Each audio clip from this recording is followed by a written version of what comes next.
ਜਾਂ ਤਾਂ ਅਸੀਂ ਆਪਣੇ ਗੁਰੂਆਂ ਤੋਂ ਵੱਧ ਸਿਆਣੇ ਹੋ ਗਏ, ਜੋ ਸਾਨੂੰ ਇਹ ਲੱਗਣਾ ਸ਼ੁਰੂ ਹੋ ਗਿਆ ਕਿ ਗੁਰਮੁਖੀ ਦੀ ਲੋੜ ਕੋਈ ਨਹੀਂ, ਜਿਹਦੇ 'ਚ ਮਰਜ਼ੀ ਜਿਹੜੀ ਮਰਜ਼ੀ ਭਾਸ਼ਾ 'ਚ ਸਮਝ ਆਉਣੀ ਚਾਹੀਦੀ ਹੈ। ਜਿਸ ਪਰਮਾਤਮਾ ਦੀ ਗੱਲ ਸੰਸਕ੍ਰਿਤ ਦੇ ਵਿੱਚ ਹੋ ਸਕਦੀ ਹੈ, ਉਸੇ ਪਰਮਾਤਮਾ ਦੀ ਗੱਲ ਤੁਹਾਡੀ ਆਪਣੀ ਭਾਸ਼ਾ 'ਚ ਵੀ ਹੋ ਸਕਦੀ ਹੈ, ਸ਼ਾਇਦ ਉਸ ਤੋਂ ਜ਼ਿਆਦਾ ਵਧੀਆ ਤਰੀਕੇ ਨਾਲ ਹੋ ਸਕਦੀ ਹੈ। ਅਗਰ ਆਪਾਂ ਆਪਣੀ ਉਸ ਲਿਪੀ ਨੂੰ ਅੱਜ ਛੱਡ ਦਿੰਦੇ ਹਾਂ ਜਾਂ ਉਹਨਾਂ ਅੱਖਰਾਂ ਨੂੰ ਛੱਡ ਦਿੰਦੇ ਹਾਂ, ਤਾਂ ਅਸੀਂ ਬਕਾਇਦਾ ਗੁਰੂ ਗ੍ਰੰਥ ਸਾਹਿਬ ਮਹਾਰਾਜ ਦੇ ਵਿੱਚ ਤੇ ਆਪਣੇ ਵਿਚਕਾਰ ਉਹੀ ਜਿਹੜਾ ਉਹ ਉਸੇ ਤਰ੍ਹਾਂ ਦਾ ਹੀ ਇੱਕ ਭੇਦ ਪੈਦਾ ਕਰ ਲਵਾਂਗੇ, ਇੱਕ ਡਿਫਰੈਂਸ ਪੈਦਾ ਕਰ ਲਵਾਂਗੇ, ਜਿਸ ਤਰੀਕੇ ਦਾ ਡਿਫਰੈਂਸ ਪੁਰਾਣੇ ਲੋਕਾਂ ਨੇ ਸੰਸਕ੍ਰਿਤ ਤੇ ਪ੍ਰਾਕ੍ਰਿਤ ਦੇ ਵਿੱਚ ਪੈਦਾ ਕਰ ਲਿਆ ਸੀ। ਕਿਉਂਕਿ ਸਾਨੂੰ ਖੁਦ ਨੂੰ ਪੜ੍ਹਨੀ ਆਉਣੀ ਨਹੀਂ, ਅਸੀਂ ਲਿਪੀ ਪੜ੍ਹਨੀ ਨਹੀਂ, ਸਾਨੂੰ ਪਤਾ ਨਹੀਂ ਕਿ ਗੁਰਮੁਖੀ ਕੀ ਹੈ, ਕਿੱਦਾਂ ਲਿਖੀ ਹੈ, ਅਸੀਂ ਪੜ੍ਹਨੀ ਨਹੀਂ। ਫਿਰ ਸਾਡੇ ਵਾਸਤੇ ਕੀ ਹੋਊਗਾ ਕਿ ਜਾਂ ਤਾਂ ਕੋਈ ਸਾਨੂੰ ਟਰਾਂਸਲੇਟ ਕਰਕੇ ਦੱਸੇ, ਤੇ ਜਾਂ ਫਿਰ ਅਗਰ ਕੋਈ ਉਹ ਟਰਾਂਸਲੇਟ ਕਰਕੇ ਨਹੀਂ ਦੱਸ ਰਿਹਾ, ਤੇ ਜਾਂ ਫਿਰ ਉਹ ਭਾਈ ਜੀ ਜਿਹੜੇ ਉੱਥੇ ਗੁਰੂ ਮਹਾਰਾਜ ਦੀ ਤਾਬਿਆਂ 'ਤੇ ਬੈਠੇ ਸਾਨੂੰ ਉਹੀ ਦੱਸ ਦੇਣ ਕਿ ਗੁਰੂ ਪਾਤਸ਼ਾਹ ਕੀ ਕਹਿ ਰਹੇ ਨੇ। ਇੱਥੇ ਜ਼ਰਾ ਧਿਆਨ ਦਈਏ, ਜਦੋਂ ਅਸੀਂ ਗੁਰਬਾਣੀ ਕਹਿੰਦੇ ਹਾਂ ਤਾਂ ਉਹ ਗੁਰੂ ਦੀ ਬਾਣੀ ਹੈ। ਜਿਹੜੇ ਭਾਈ ਸਾਹਿਬ ਬੈਠੇ ਸਾਨੂੰ ਪਾਠ ਕਰਕੇ ਸੁਣਾ ਰਹੇ ਨੇ, ਉਹ ਗੁਰੂ ਬਾਣੀ ਪੜ੍ਹ ਕੇ ਸਾਨੂੰ ਸੁਣਾ ਰਹੇ ਨੇ।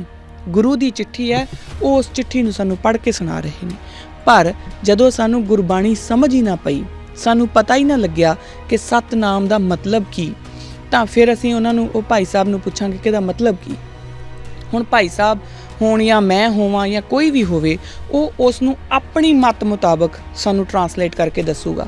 ਸੋ ਹੁਣ ਉਹ ਗੁਰਬਾਣੀ ਕਿੱਥੇ ਰਹਿ ਗਈ ਫਿਰ? ਕਿ ਗੁਰਬਾਣੀ ਤਾਂ ਉਹੀ ਹੈ ਜੋ ਗੁਰੂ ਨੇ ਉਚਾਰੀ ਹੈ, ਔਰ ਉਹਨੂੰ ਉਸੇ ਹੀ ਭਾਸ਼ਾ ਦੇ ਵਿੱਚ ਸਮਝਣਾ ਪਊਗਾ। ਜੇ ਉਹਨੂੰ ਅੰਗਰੇਜ਼ੀ ਜਾਂ ਹਿੰਦੀ ਜਾਂ ਕਿਸੇ ਵੀ ਹੋਰ ਭਾਸ਼ਾ ਵਿੱਚ ਆਪਾਂ ਸਮਝਦੇ ਹਾਂ, ਤਾਂ ਉਹ ਉਸ ਟਰਾਂਸਲੇਟਰ ਦੀ ਗੱਲ ਬਣ ਗਈ ਕਿ ਉਹਨੇ ਕੀ ਕਹਿਣਾ ਚਾਹਿਆ। ਇਹਨਾਂ ਸਾਰੀਆਂ ਗੱਲਾਂ ਦੇ, ਇੰਨੀਆਂ ਸਾਰੀਆਂ ਇੰਟਰਪ੍ਰੀਟੇਸ਼ਨਸ ਦੇ ਵਿੱਚੋਂ ਗੁਰੂ ਮਹਾਰਾਜ ਤੁਹਾਡੇ ਨਾਲ ਕਿੱਦਾਂ ਗੱਲ ਕਰਨਾ ਚਾਹੁੰਦੇ ਨੇ, ਉਹ ਤੁਹਾਨੂੰ ਸਤਿਨਾਮ ਕੀ ਸਮਝਾਉਣਾ ਚਾਹੁੰਦੇ ਨੇ, ਗੁਰਮਤ ਦੇ ਅਕੋਰਡਿੰਗ ਸਤਿਨਾਮ ਜਿਹੜਾ ਹੈ ਉਹ ਗੁਰੂ ਹੀ ਸਮਝਾ ਸਕਦਾ, ਆਮ ਬੰਦੇ ਦੇ ਵੱਸ ਦੀ ਗੱਲ ਹੈ ਨਹੀਂ।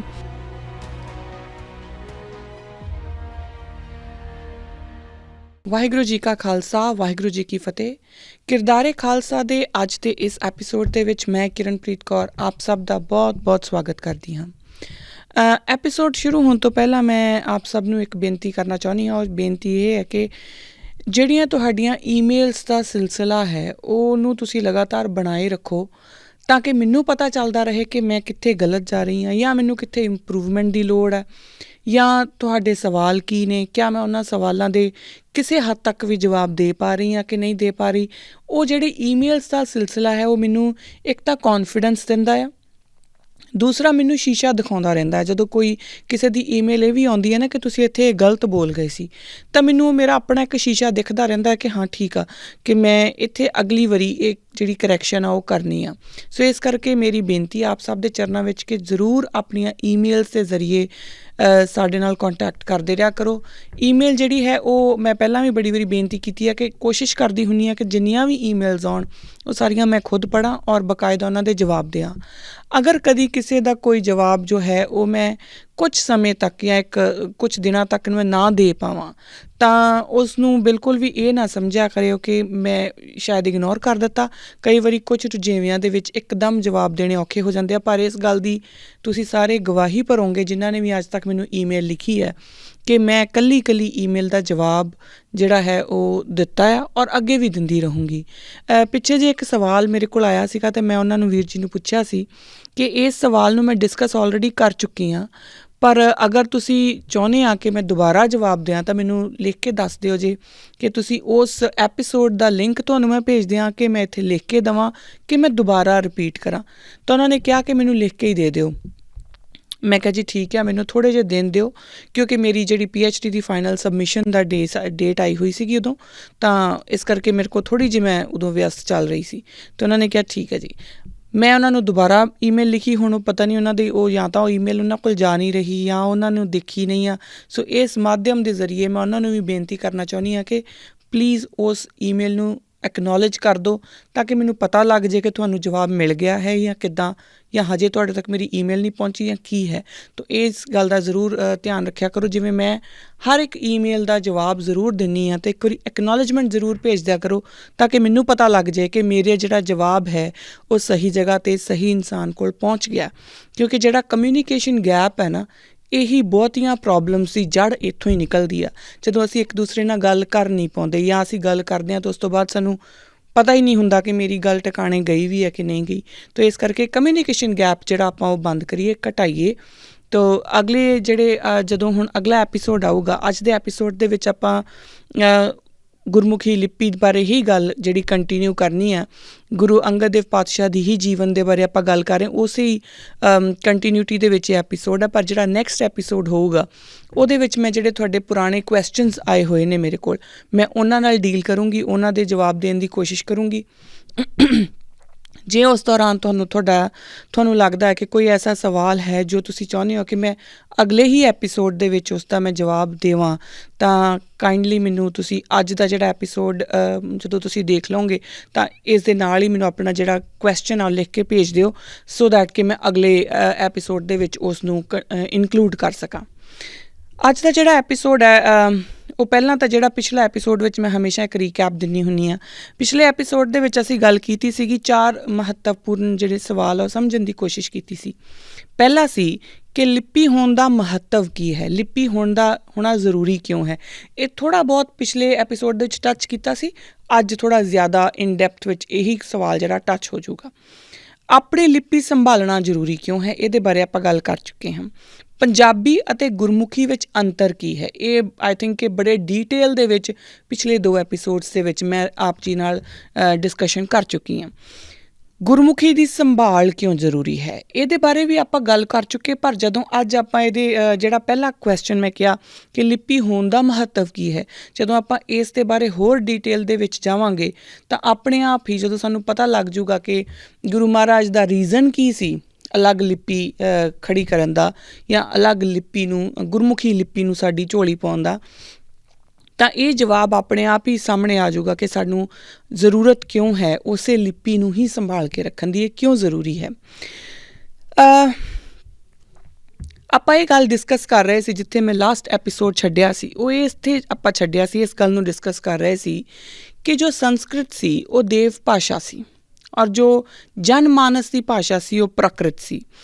ਹੁਣ ਜਨ ਮਾਨਸ ਵੱਲੋਂ ਜੋ ਇੱਕ ਕਾਮਨ ਮੈਨ ਹੈ, ਜੋ ਇੱਕ ਆਮ ਇਨਸਾਨ ਹੈ, ਉਸ ਦੇ ਵੱਲੋਂ ਸੰਸਕ੍ਰਿਤ ਨਾ ਪੜ੍ਹੇ ਜਾਣ ਕਰਕੇ, ਕਿਉਂਕਿ ਉਹ ਨਾ ਤਾਂ ਸੰਸਕ੍ਰਿਤ ਪੜ੍ਹ ਪਾਉਂਦੇ ਸੀ ਨਾ ਸਮਝ ਪਾਉਂਦੇ ਸੀ, ਲੋਕ ਜੋ ਆਪਣੀ ਨੌਲੇਜ ਹੈ, ਕਿਉਂਕਿ ਨੌਲੇਜ ਨੂੰ ਤੁਸੀਂ ਕਿਸੇ ਮਰਜ਼ੀ ਫੋਰਮੈਟ ਦੇ ਵਿੱਚ ਦੇਖ ਸਕਦੇ ਹੋ। ਕੁਝ ਲੋਕ ਕਹਿੰਦੇ ਆ ਕਿ ਰਿਲੀਜਨ ਜਿਹੜੇ ਖਾਸ ਤੌਰ 'ਤੇ ਲੈਫਟਿਸਟ ਜਿਹੜੇ ਹੁੰਦੇ ਨੇ ਉਹ ਰਿਲੀਜਨ ਦੇ ਬੜੇ ਅਗੇਂਸਟ ਹੁੰਦੇ ਆ, ਪਰ ਰਿਲੀਜਨ ਵੀ ਆਪਣੇ ਆਪ ਦੇ ਵਿੱਚ ਇੱਕ ਨੌਲੇਜ ਸਟਰਕਚਰ ਕੈਰੀ ਕਰਦਾ ਆ। ਉਸ ਰਿਲੀਜਨ ਦੇ ਵਿੱਚੋਂ ਬਹੁਤ ਸਾਰੇ ਜਿਹੜਾ ਤੁਹਾਡਾ ਇਤਿਹਾਸ ਹੈ ਉਹ ਨਿਕਲ ਕੇ ਆਉਂਦਾ ਆ, ਉਹਦੇ ਵਿੱਚੋਂ ਹੀ ਰਾਦਰ ਮੈਂ ਇਸ ਗੱਲ ਦੇ ਨਾਲ ਬੜਾ ਆਈ ਅਗਰੀ ਔਰ ਮੈਂ ਮੰਨਦੀ ਵੀ ਹਾਂ ਕਿ ਜਦੋਂ ਤੁਸੀਂ ਸਿਵਲਾਈਜੇਸ਼ਨ ਦੀ ਗੱਲ ਕਰਦੇ ਹਾਂ ਤਾਂ ਸਿਵਲਾਈਜੇਸ਼ਨ ਜਿੱਥੋਂ ਸ਼ੁਰੂ ਹੁੰਦੀ ਹੈ, ਜਦੋਂ ਆਪਾਂ ਕਹੀਏ ਕਿ ਇੱਥੋਂ ਸਿਵਲਾਈਜੇਸ਼ਨ ਜਿਹੜੀ ਆ ਉਹ ਸ਼ੁਰੂ ਹੁੰਦੀ ਹੈ, ਤਾਂ ਸਿਵਲਾਈਜੇਸ਼ਨ ਵਿਦਾਊਟ ਰਿਲੀਜਨ ਨਹੀਂ ਹੁੰਦੀ। ਹੁਣ ਰਿਲੀਜਨ ਦਾ ਜਿਹੜਾ ਵਰਡ ਹੈ ਨਾ, ਇਹ ਪ੍ਰੋਬਲਮ ਕਿੱਥੇ ਆਉਂਦੀ ਹੈ, ਗੱਲ ਮੈਂ ਆਲਰੇਡੀ ਪਹਿਲਾਂ ਵੀ ਇੱਕ ਵਾਰੀ ਕੀਤੀ ਹੈ ਕਿ ਰਿਲੀਜਨ ਨੂੰ ਅਸੀਂ ਅੰਗਰੇਜ਼ੀ ਦੇ ਲੈਂਸ ਦੇ ਥਰੂ ਵੇਖਣ ਦੀ ਕੋਸ਼ਿਸ਼ ਕਰਦੇ ਹਾਂ। ਜਦੋਂ ਅਸੀਂ ਰਿਲੀਜਨ ਨੂੰ ਐਜ਼ ਇਟ ਇਜ਼ ਅੰਗਰੇਜ਼ਾਂ ਦੇ ਲੈਂਸ ਦੇ ਥਰੂ ਵੇਖਣ ਦੀ ਕੋਸ਼ਿਸ਼ ਕਰਦੇ ਹਾਂ ਤਾਂ ਫਿਰ ਸਾਡੇ ਕੋਲ ਕਾਰਲ ਮਾਰਕਸ ਵੀ ਆ ਜਾਂਦਾ, ਜਿਹੜਾ ਕਿ ਰਿਲੀਜਨ ਨੂੰ ਓਪੀਅਮ ਆਫ ਮਾਸਿਸ ਬੋਲਦਾ।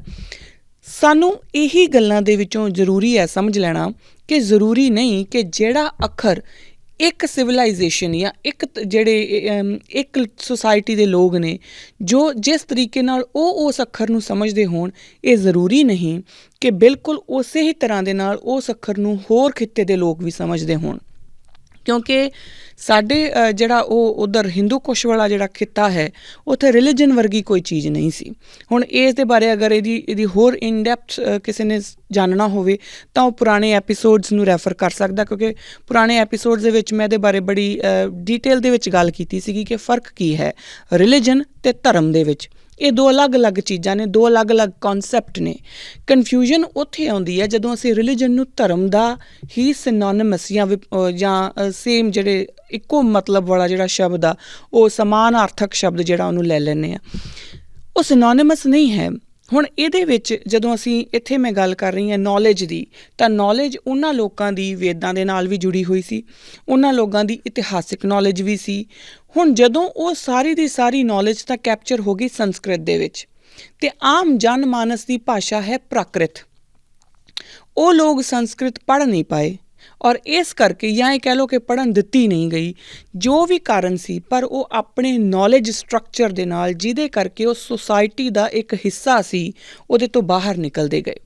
ਔਰ ਇਹਦੇ ਵਿੱਚੋਂ ਖੜਾ ਕੀ ਹੋਇਆ? ਇਹਦੇ ਵਿੱਚੋਂ ਖੜਾ ਹੋਇਆ ਜਾਤੀ ਸਿਸਟਮ। ਇਹਨੂੰ ਸਮਝਣ ਦੀ ਜ਼ਰਾ ਥੋੜ੍ਹੀ ਹੋਰ ਬਾਰੀਕੀ ਨਾਲ ਆਪਾਂ ਕੋਸ਼ਿਸ਼ ਕਰੀਏ।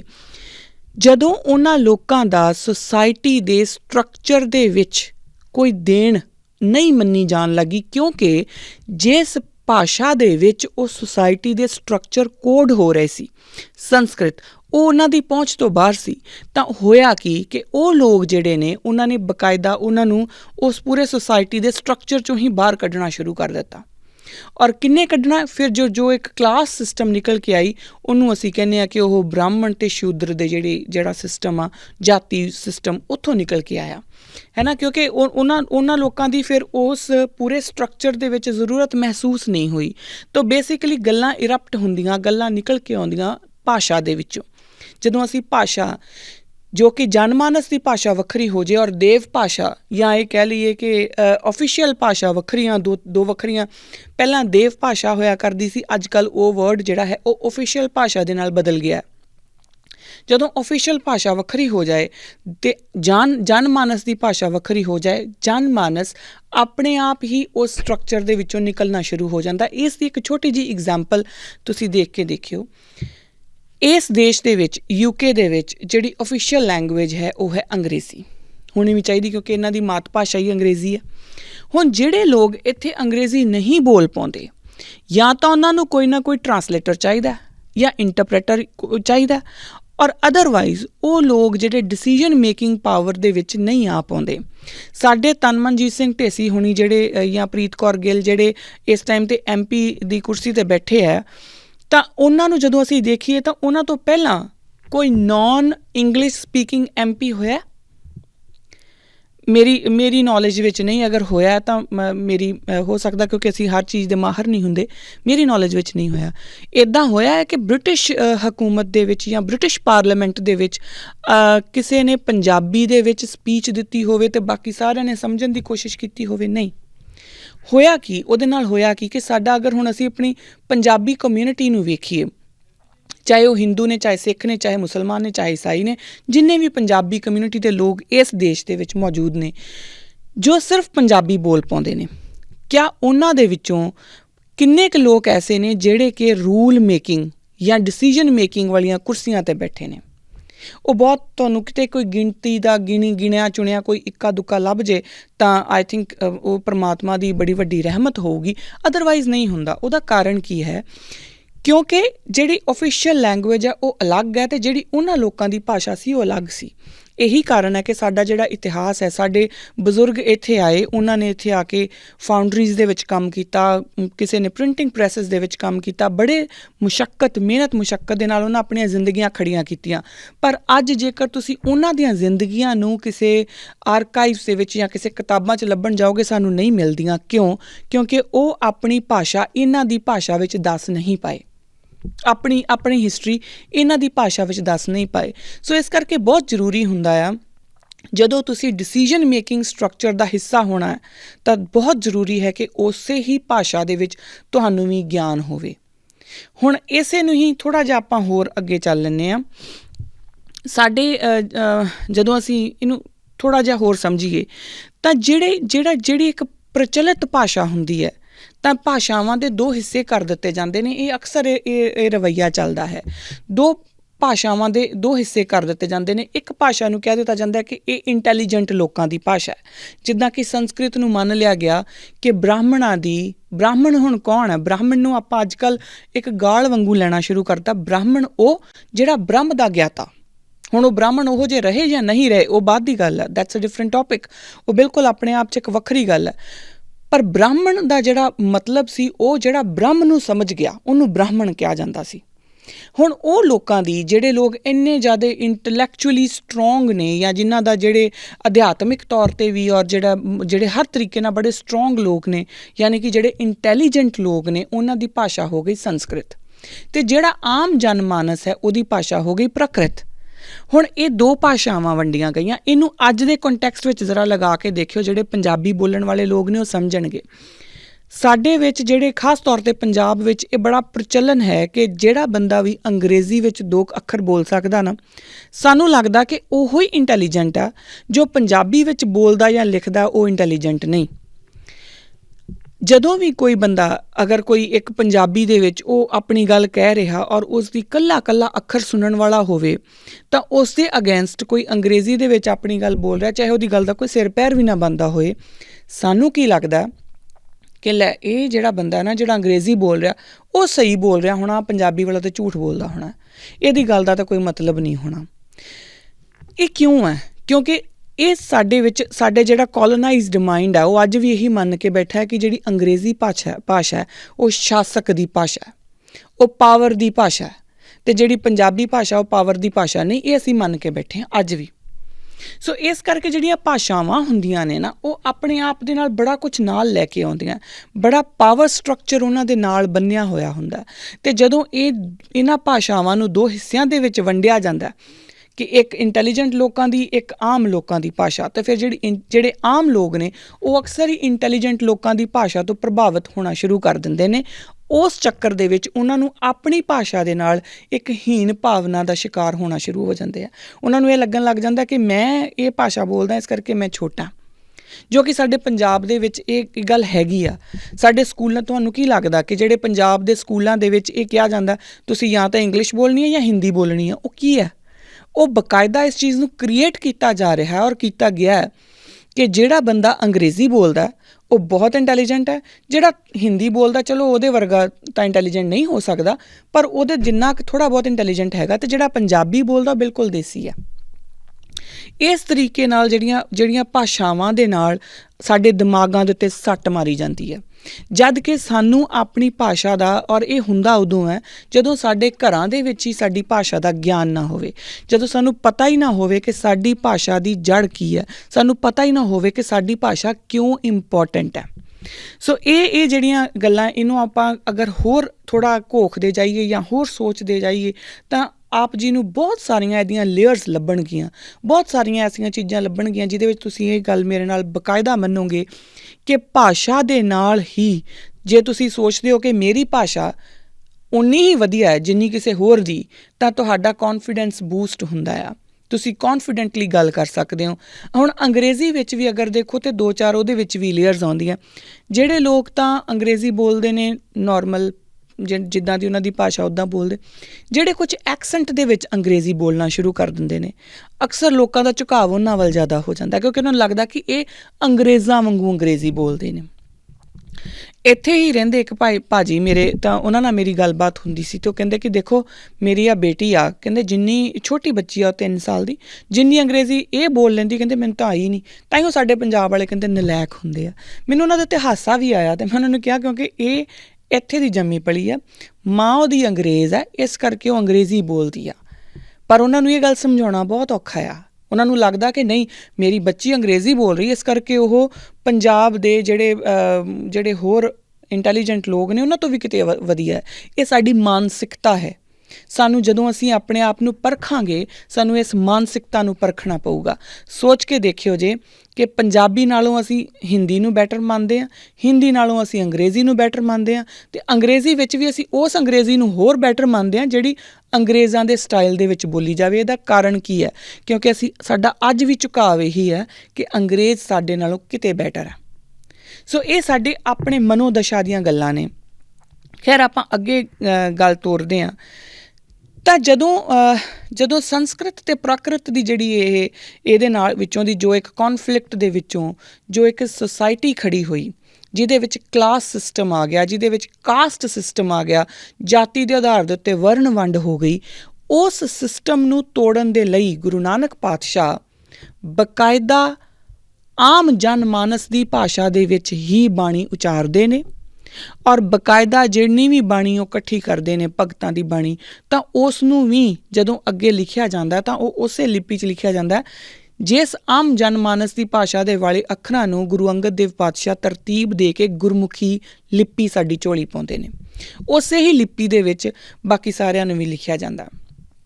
ਹੁਣ ਇਹਦੇ ਵਿੱਚ ਔਰ ਸਿਰਫ ਇੱਥੋਂ ਤੱਕ ਗੱਲ ਖਤਮ ਨਹੀਂ ਹੋ ਜਾਂਦੀ। ਗੁਰੂ ਅੰਗਦ ਦੇਵ ਪਾਤਸ਼ਾਹ ਬਾਕਾਇਦਾ ਪਾਠਸ਼ਾਲਾ ਸ਼ੁਰੂ ਕਰਦੇ ਨੇ ਔਰ ਉਸ ਲਿਪੀ ਨੂੰ ਬੱਚਿਆਂ ਨੂੰ ਪੜ੍ਹਾਉਣਾ ਸ਼ੁਰੂ ਕਰਦੇ ਨੇ। ਹੁਣ ਅਸੀਂ ਇਸ ਨੂੰ ਜਿਹੜਾ ਸਮਝਣ ਦੀ ਕੋਸ਼ਿਸ਼ ਕਰੀਏ, ਜਾਂ ਤਾਂ ਅਸੀਂ ਆਪਣੇ ਗੁਰੂਆਂ ਤੋਂ ਵੱਧ ਸਿਆਣੇ ਹੋ ਗਏ, ਜੋ ਸਾਨੂੰ ਇਹ ਲੱਗਣਾ ਸ਼ੁਰੂ ਹੋ ਗਿਆ ਕਿ ਗੁਰਮੁਖੀ ਦੀ ਲੋੜ ਕੋਈ ਨਹੀਂ, ਜਿਹਦੇ 'ਚ ਮਰਜ਼ੀ ਜਿਹੜੀ ਮਰਜ਼ੀ ਭਾਸ਼ਾ 'ਚ ਸਮਝ ਆਉਣੀ ਚਾਹੀਦੀ ਹੈ। ਅਗਰ ਇਹੀ ਗੱਲ ਹੁੰਦੀ ਤਾਂ ਮੈਂ ਇਹਦੇ ਵਿੱਚ ਵੀ ਆਪਾਂ ਇਹਦੇ ਬਾਰੇ ਵੀ ਡਿਸਕਸ ਹੁਣੇ ਕਰਦੇ ਹਾਂ। ਅਗਰ ਇਹੀ ਗੱਲ ਹੁੰਦੀ ਤਾਂ ਗੁਰੂ ਪਾਤਸ਼ਾਹ ਆਪ ਇਹ ਕੰਮ ਕਰ ਸਕਦੇ ਸੀ, ਕਿਉਂਕਿ ਉਸ ਸਮੇਂ ਦੇ ਉੱਤੇ ਤਾਂ ਸੰਸਕ੍ਰਿਤ ਆਲਰੇਡੀ ਪ੍ਰਚਲਿਤ ਸੀਗੀ ਨਾ, ਇੰਟੈਲੀਜੈਂਟ ਲੋਕਾਂ ਦੀ ਭਾਸ਼ਾ ਵਾਂਗੂ। ਪਰ ਉਹਨਾਂ ਨੇ ਜਨਮਾਨਸ ਦੀ ਭਾਸ਼ਾ ਚੁਣੀ। ਕਿਉਂ ਚੁਣੀ? ਕਿਉਂਕਿ ਉਹ ਇਸ ਸਟਰਕਚਰ ਨੂੰ ਤੋੜਨਾ ਚਾਹੁੰਦੇ ਸੀ। ਇਸ ਕਲਾਸ ਸਟਰਕਚਰ ਨੂੰ ਮੁੱਢ ਤੋਂ ਖ਼ਤਮ ਕਰਨ ਦੇ ਲਈ ਪਹਿਲੀ ਜਿਹੜੀ ਗੱਲ ਹੈ ਉਹ ਆਉਣੀ ਸੀਗੀ ਉਹਨਾਂ ਲੋਕਾਂ ਨੂੰ ਉਹਨਾਂ ਦੀ ਭਾਸ਼ਾ ਦੇ ਵਿੱਚ ਕੌਨਫੀਡੈਂਸ ਦੇਣਾ ਕਿ ਜਿਸ ਪਰਮਾਤਮਾ ਦੀ ਗੱਲ ਸੰਸਕ੍ਰਿਤ ਦੇ ਵਿੱਚ ਹੋ ਸਕਦੀ ਹੈ, ਉਸੇ ਪਰਮਾਤਮਾ ਦੀ ਗੱਲ ਤੁਹਾਡੀ ਆਪਣੀ ਭਾਸ਼ਾ 'ਚ ਵੀ ਹੋ ਸਕਦੀ ਹੈ, ਸ਼ਾਇਦ ਉਸ ਤੋਂ ਜ਼ਿਆਦਾ ਵਧੀਆ ਤਰੀਕੇ ਨਾਲ ਹੋ ਸਕਦੀ ਹੈ। ਹੁਣ ਜਦੋਂ ਇਹ ਸਾਰੇ ਆਪਾਂ ਵਰਤਾਰੇ ਨੂੰ ਦੇਖਦੇ ਹਾਂ ਤਾਂ ਸਾਡੇ ਕੋਲ ਹੋਰ ਅਗਲੀਆਂ ਗੱਲਾਂ ਜਿਹੜੀਆਂ ਆਪਾਂ ਕੌਨਸੈਪਟਸ ਦੇ ਬਾਰੇ ਸਮਝਦੇ ਜਾਵਾਂਗੇ ਕਿ ਪਾਠਸ਼ਾਲਾ ਸ਼ੁਰੂ ਹੋਈ, ਲਿਪੀ ਦਾ ਸਾਨੂੰ ਉਹਨਾਂ ਨੇ ਗਿਆਨ ਦੇਣਾ ਸ਼ੁਰੂ ਕੀਤਾ। ਹੁਣ ਅਗਰ ਆਪਾਂ ਆਪਣੀ ਉਸ ਲਿਪੀ ਨੂੰ ਅੱਜ ਛੱਡ ਦਿੰਦੇ ਹਾਂ ਜਾਂ ਉਹਨਾਂ ਅੱਖਰਾਂ ਨੂੰ ਛੱਡ ਦਿੰਦੇ ਹਾਂ ਤਾਂ ਅਸੀਂ ਬਕਾਇਦਾ ਗੁਰੂ ਗ੍ਰੰਥ ਸਾਹਿਬ ਮਹਾਰਾਜ ਦੇ ਵਿੱਚ ਅਤੇ ਆਪਣੇ ਵਿਚਕਾਰ ਉਹੀ ਜਿਹੜਾ ਉਹ ਉਸੇ ਤਰ੍ਹਾਂ ਦਾ ਹੀ ਇੱਕ ਭੇਦ ਪੈਦਾ ਕਰ ਲਵਾਂਗੇ, ਇੱਕ ਡਿਫਰੈਂਸ ਪੈਦਾ ਕਰ ਲਵਾਂਗੇ, ਜਿਸ ਤਰੀਕੇ ਦਾ ਡਿਫਰੈਂਸ ਪੁਰਾਣੇ ਲੋਕਾਂ ਨੇ ਸੰਸਕ੍ਰਿਤ ਅਤੇ ਪ੍ਰਾਕ੍ਰਿਤ ਦੇ ਵਿੱਚ ਪੈਦਾ ਕਰ ਲਿਆ ਸੀ। ਕਿਉਂਕਿ ਸਾਨੂੰ ਖੁਦ ਨੂੰ ਪੜ੍ਹਨੀ ਆਉਣੀ ਨਹੀਂ, ਅਸੀਂ ਲਿਪੀ ਪੜ੍ਹਨੀ ਨਹੀਂ, ਸਾਨੂੰ ਪਤਾ ਨਹੀਂ ਕਿ ਗੁਰਮੁਖੀ ਕੀ ਹੈ, ਕਿੱਦਾਂ ਲਿਖੀ ਹੈ, ਅਸੀਂ ਪੜ੍ਹਨੀ ਨਹੀਂ। ਫਿਰ ਸਾਡੇ ਵਾਸਤੇ ਕੀ ਹੋਊਗਾ ਕਿ ਜਾਂ ਤਾਂ ਕੋਈ ਸਾਨੂੰ ਟਰਾਂਸਲੇਟ ਕਰਕੇ ਦੱਸੇ, ਅਤੇ ਜਾਂ ਫਿਰ ਅਗਰ ਕੋਈ ਉਹ ਟਰਾਂਸਲੇਟ ਕਰਕੇ ਨਹੀਂ ਦੱਸ ਰਿਹਾ ਤਾਂ ਜਾਂ ਫਿਰ ਉਹ ਭਾਈ ਜੀ ਜਿਹੜੇ ਉੱਥੇ ਗੁਰੂ ਮਹਾਰਾਜ ਦੀ ਤਾਬਿਆਂ 'ਤੇ ਬੈਠੇ ਸਾਨੂੰ ਉਹੀ ਦੱਸ ਦੇਣ ਕਿ ਗੁਰੂ ਪਾਤਸ਼ਾਹ ਕੀ ਕਹਿ ਰਹੇ ਨੇ। ਇੱਥੇ ਜ਼ਰਾ ਧਿਆਨ ਦਈਏ, ਜਦੋਂ ਅਸੀਂ ਗੁਰਬਾਣੀ ਕਹਿੰਦੇ ਹਾਂ ਤਾਂ ਉਹ ਗੁਰੂ ਦੀ ਬਾਣੀ ਹੈ। ਜਿਹੜੇ ਭਾਈ ਸਾਹਿਬ ਬੈਠੇ ਸਾਨੂੰ ਪਾਠ ਕਰਕੇ ਸੁਣਾ ਰਹੇ ਨੇ, ਉਹ ਗੁਰੂ ਬਾਣੀ ਪੜ੍ਹ ਕੇ ਸਾਨੂੰ ਸੁਣਾ ਰਹੇ ਨੇ। ਗੁਰੂ ਦੀ ਚਿੱਠੀ ਹੈ, ਉਹ ਉਸ ਚਿੱਠੀ ਨੂੰ ਸਾਨੂੰ ਪੜ੍ਹ ਕੇ ਸੁਣਾ ਰਹੇ ਨੇ। ਪਰ ਜਦੋਂ ਸਾਨੂੰ ਗੁਰਬਾਣੀ ਸਮਝ ਹੀ ਨਾ ਪਈ, ਸਾਨੂੰ ਪਤਾ ਹੀ ਨਾ ਲੱਗਿਆ ਕਿ ਸਤਿਨਾਮ ਦਾ ਮਤਲਬ ਕੀ, ਤਾਂ ਫਿਰ ਅਸੀਂ ਉਹ ਭਾਈ ਸਾਹਿਬ ਨੂੰ ਪੁੱਛਾਂਗੇ ਕਿ ਇਹਦਾ ਮਤਲਬ ਕੀ। ਹੁਣ ਭਾਈ ਸਾਹਿਬ ਹੋਣ ਜਾਂ ਮੈਂ ਹੋਵਾਂ ਜਾਂ ਕੋਈ ਵੀ ਹੋਵੇ, ਉਹ ਉਸ ਨੂੰ ਆਪਣੀ ਮੱਤ ਮੁਤਾਬਕ ਸਾਨੂੰ ਟਰਾਂਸਲੇਟ ਕਰਕੇ ਦੱਸੂਗਾ। ਸੋ ਹੁਣ ਉਹ ਗੁਰਬਾਣੀ ਕਿੱਥੇ ਰਹਿ ਗਈ ਫਿਰ? ਕਿਉਂਕਿ ਗੁਰਬਾਣੀ ਤਾਂ ਉਹੀ ਹੈ ਜੋ ਗੁਰੂ ਨੇ ਉਚਾਰੀ ਹੈ, ਔਰ ਉਹਨੂੰ ਉਸੇ ਹੀ ਭਾਸ਼ਾ ਦੇ ਵਿੱਚ ਸਮਝਣਾ ਪਊਗਾ। ਜੇ ਉਹਨੂੰ ਅੰਗਰੇਜ਼ੀ ਜਾਂ ਹਿੰਦੀ ਜਾਂ ਕਿਸੇ ਵੀ ਹੋਰ ਭਾਸ਼ਾ ਵਿੱਚ ਆਪਾਂ ਸਮਝਦੇ ਹਾਂ ਤਾਂ ਉਹ ਉਸ ਟਰਾਂਸਲੇਟਰ ਦੀ ਗੱਲ ਬਣ ਗਈ ਕਿ ਉਹਨੇ ਕੀ ਕਹਿਣਾ ਚਾਹਿਆ।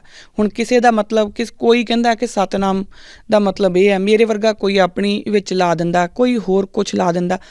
ਇਹਨਾਂ ਸਾਰੀਆਂ ਗੱਲਾਂ ਦੇ ਇੰਨੀਆਂ ਸਾਰੀਆਂ ਇੰਟਰਪ੍ਰੀਟੇਸ਼ਨਸ ਦੇ ਵਿੱਚੋਂ ਗੁਰੂ ਮਹਾਰਾਜ ਤੁਹਾਡੇ ਨਾਲ ਕਿੱਦਾਂ ਗੱਲ ਕਰਨਾ ਚਾਹੁੰਦੇ ਨੇ, ਉਹ ਤੁਹਾਨੂੰ ਸਤਿਨਾਮ ਕੀ ਸਮਝਾਉਣਾ ਚਾਹੁੰਦੇ ਨੇ, ਗੁਰਮਤ ਦੇ ਅਕੋਰਡਿੰਗ ਸਤਿਨਾਮ ਜਿਹੜਾ ਹੈ ਉਹ ਗੁਰੂ ਹੀ ਸਮਝਾ ਸਕਦਾ, ਆਮ ਬੰਦੇ ਦੇ ਵੱਸ ਦੀ ਗੱਲ ਹੈ ਨਹੀਂ।